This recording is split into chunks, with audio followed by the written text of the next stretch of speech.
So welcome to a Secret of Success video featuring right now is Mark Zuckerberg. He's the CEO and co-founder of Facebook.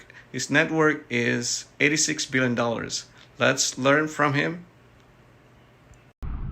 First of all, focus on it, right? I mean, I think you basically get what you spend your time doing, right? I mean, I want the company to build 3 products this year. I mean, we're going to work on a few others because people are interested in them, but those are the 3 things that I'm spending my product time on, right? You get what you put into it. If you spend a third of your time trying to make the people around you better through getting better people, mentoring, getting them to be better, getting the best people in your organization into more impactful roles, then I think over time that just accrues and you get a better organization.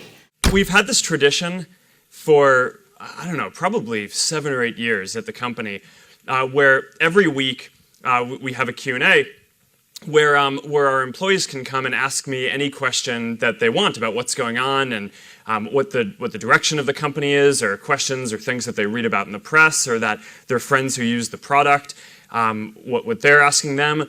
And it's been this really important tradition for us, both because we really believe in openness and communication, and that's kind of what Facebook is all about. But it's also really important for me and for running the company to be able to get feedback, right? And to be able to learn what's on people's minds, what our employees and folks who are part of our team are thinking about, and just kind of a lot of the time there are good questions that people ask that change the way that we think about what we're building and what we're here to do in the world. And that often make us go think and reevaluate how we should be approaching different problems. So many things go wrong when you're starting a company, and often I think people ask, what mistakes should you avoid making? And my answer to that question is don't even bother trying to avoid mistakes, because you're going to make tons of mistakes, right? And the important thing is actually learning quickly from whatever mistakes you make and not giving up. Right, and I mean, there are things every single year of Facebook's existence that could have killed us or made it so that it just seemed like moving forward and making a lot of progress just seemed intractable, but you just kind of bounce back and you learn, and nothing is impossible. You just have to kind of keep running through the walls. I don't hire people who I wouldn't work for myself. I think that that's a really good heuristic, because everyone knows this, there's this saying A players hire A players and B players hire C players, which is good people hire good people. Yeah. And I don't think that that's that informative, right? Because I mean, what are you going to say? To someone in your organization, hire better you're a B people. player, you don't get to hire people. No. I mean, and I think a lot of the time the problem is you don't actually know. I mean, sometimes you're trying to figure out how good someone is. If you didn't think they were good, you wouldn't have hired them. But the heuristic of only hiring people who you would work for tends to be pretty good, I think, because then it's then that right? It's I would not work for this person. Then okay, I'm not going to stretch just because I need to fill a role today. When you're starting something, it's just kind of hard. You need to be pretty headstrong about it, right? And there are going to be all these challenges that come up, and I think the main thing that you need to do is just not give up, right? And kind of know what you want to do. And the best entrepreneurs who I've met don't really start companies because their goal is to build a company. They do it because they want to make a change in the world and help people. And I think if you kind of stay true to that, and if you just focus on kind of powering through no matter what the challenges are that will inevitably come up in your path, then you'll find that there are lots of tools that are available and a lot of people who will help you build what you're building. One definition that I have for a good team is a group of people that makes better decisions as a whole than would individually make as a sum of the parts. And I think most smart people like learning, right? And I mean, that's one of the thrills of starting a company, right? Is the learning curve can be so steep. And if you can set up a team dynamic where you're constantly learning from the people around you, then I mean, what's better, right? It's these are the people I wake up every morning and I want to go learn from and work from. Is that one of your heuristics for hiring people too, to hire people that you learn from? Yeah, and when building a team, you want to think about the dynamics, so that way you can maintain this property that the team makes better decisions as a group than any individual would. I always kind of I get a little upset whenever any media attention focuses on me personally and me leading Facebook, much less a movie. It's been kind of a bad year, hasn't it? It turned out okay. Time, Academy. It turned out good. The time thing was awesome.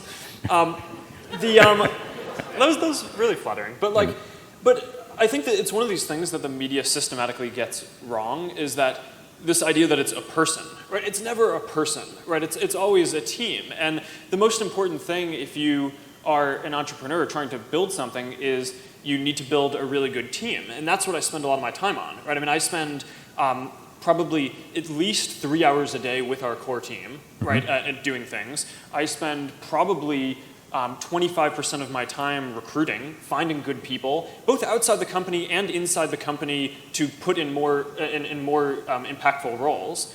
So there's this inherent conflict in the system, though, which is, are we trying to optimize newsfeed to give each person, all of you guys, the best experience when you're reading? Or are we trying to help businesses just reach as many people as possible? And in every decision that we make, we optimize for the first, for making it so that for the people who we serve, who use Facebook and who are reading newsfeed, get the very best experience that they can. And that means that if a business is sharing content that's going to be useful for them, then we'll show that.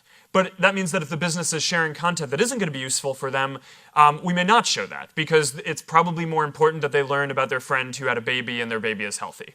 So that's an important guiding principle for how we think about this stuff. And as the products continue to develop, there's just going to be more people sharing more things. And we're going to continue to try to do our best at showing the best things that we can, understanding that there's no way that a person will ever take the time to go through every one of the 1,500 things that are shared with them every single day.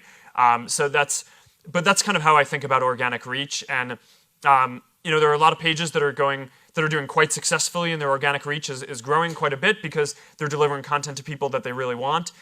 So if you're a business owner and you're thinking about how to use your free page on Facebook, I would just focus on trying to publish really good content that's going to be compelling to your customers and the people who are following you.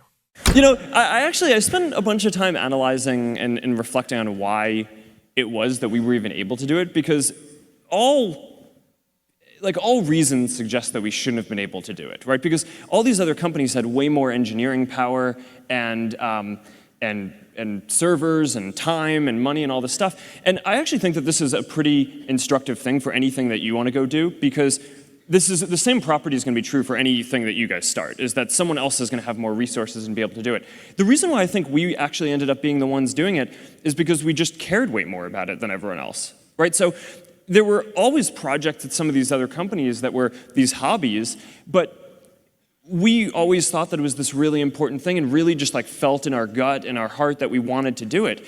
And early on, there were always these skeptics saying that, oh, this can't be a business. We didn't actually care that much about it being a business early on.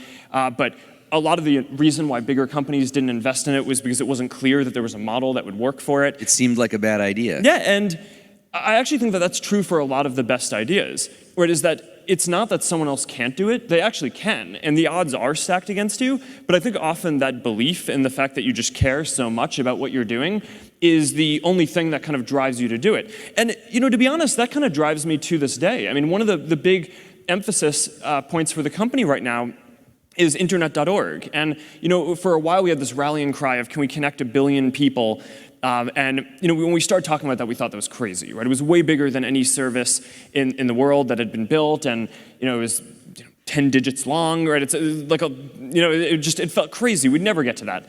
But then the thing is, as we started to actually get closer to that, we took a step back and we're like, all right, well, our mission isn't actually to get 1 in 7 people in the world to be connected. It's we want to connect everyone. So it's a big issue that only around 1/3 of the people in the world have access to the internet, and that's something that we think that we can do something about. And similar to early Facebook, there's no business model around this. I mean, all the people who have all the money in the world, I mean, it's not necessarily a fair thing, are already the people who are on Facebook, right? It's in the first 1/7 of the world. But we just believe really strongly. It's like, this is what we are here to do. This is what our company cares about. I care about it. The team cares about it. Our culture cares about it. So we're just going to keep pushing on it. And I actually think a lot of the reason why great stuff gets built is because it's kind of irrational at the time. But so it kind of selects for the people who care the most about it doing it. But the students around me were really important as well, right? And both in high school and in college, I mean, the people who started Facebook with me, and a lot of the people who are still with me running the company today, are people who I met when I was at Harvard. And some of them were my TFs at Harvard, right? And when the professors were off writing papers, these were the people who actually taught me, and then we hung out, and we had like social bonds and academic bonds, and I wouldn't understate the importance of that. And I mean, it's very tied into my whole philosophy and the product that I spend my life building, Facebook, because we just believe that social bonds are critical. And one way that I think about the value that Facebook is filling in the world is that you go through school, and at least when I did, people just focused on academics, like achievement, different areas. And one of the things that no one really ever taught me was like having friends is really valuable. Now, not that I didn't have friends, but like, although the movie Yes. might make it seem that but That first girlfriend. But for sure, I don't think anyone is like. It's not like, okay, third grade, we're gonna teach you that like hanging out with people is a very important development, right? And I don't know. I actually think that is, and I think that's part of the reason why sometimes people view Facebook as a waste of time. But I actually think it's this extremely socially valuable utility, and I know that I wouldn't be where I am today without that aspect of my life being as developed as the academic. I'm an entrepreneur, right? Like, you don't get to pick your partners a lot of the time, but you do get to pick your organization. And you do get to pick who you partner with. I mean, sometimes you may be forced by circumstances to try to work with people who aren't your top pick to have to work with, but you get say over all this stuff, right? And I don't know, don't be a victim, make it happen. But no, I think the real story is just, a lot of hard work, right? I mean, it's a lot of people who are engineers who kind of sit around and code, and we're here because we're trying to help people connect, and we believe deeply in this mission. And our community today has 1.35 billion people in it, and there are 7 billion people in the world, and we want to connect all of them. And that's why we're here. I hope you learned something from video. Please like, comment, and share. If you want more motivation video, just subscribe. Thank you for watching.